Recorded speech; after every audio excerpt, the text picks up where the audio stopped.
ಬೆಳಗ್ಗೆದ್ದು ಅಡುಗೆ ಮನೆಗೆ ಹೋದೆ. ಗ್ಯಾಸ್ ಮೇಲೆ ಕುಕ್ಕರ್ ಇಟ್ಟೆ, ಸೆಲ್ಫಿ ಮಾಡಿ ಸ್ಟೇಟಸ್ಗೆ ಹಾಕಿದೆ. ಹೆಂಡತಿ ತವರಿಗೆ ಹೋಗಿದ್ದಾಳೆ, ಚಹಾ ಮಾಡಬೇಕು, ಎಷ್ಟು ಸೀಟಿಗೆ ಬರುತ್ತೆ ಅಂತ.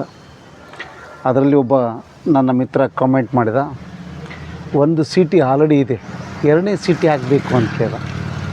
ಇನ್ನೊಬ್ಬ ಕಾಮೆಂಟ್ ಮಾಡ್ತಾನೆ, ಅದರಲ್ಲಿ ಕುಕ್ಕರಲ್ಲಿ ಆಗುವ ಕೆಲಸ ಅಲ್ಲ, ಅದು ಬಾಣಲೆ ತಗೋ ಅಂತ ಹೇಳ್ತಾರೆ. 3ನೇದವನು 2 ತಾಸು ಚಹಾ ಪುಡಿ ನೆನೆ ಹಾಕಿದರೆ 2 ಸೀಟಿಯಲ್ಲಿ ಆಗುತ್ತೆ ಅಂತಾನೆ. 4ನೇದವನು ಅಷ್ಟು ಯಾಕೆ ತೊಂದರೆ ತೊಗೋತೀಯ, ಕಿಟಕಿ ಹತ್ರ ಹೋಗಿ ಸೀಟಿ ಹೊಡಿ, ಪಕ್ಕದ ಮನೆಯವಳು ಇಲಾಚಿ ಚಹಾ ಕೊಡ್ತಾಳೆ ಅಂತಾನೆ.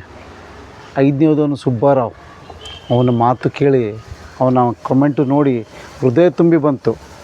ಅವನು ಹೇಳ್ತಾನೆ, ಹೆಂಡತಿ ತವರಿಗೆ ಹೋದರೆ ಚಹಾ ಯಾಕೆ ಕುಡಿತೀಯಾ, ಮಜಾ ಮಾಡು, ಅಷ್ಟರಲ್ಲಿ 4-5 ಇತ್ತಂದರೆ ನಾವು ಬರ್ತೀವಿ, ನಿನಗೆ ಎಷ್ಟು ಸೀಟಿ ಬೇಕು ಅಷ್ಟು ಹೊಡಿತೀವಿ ಅಂದ.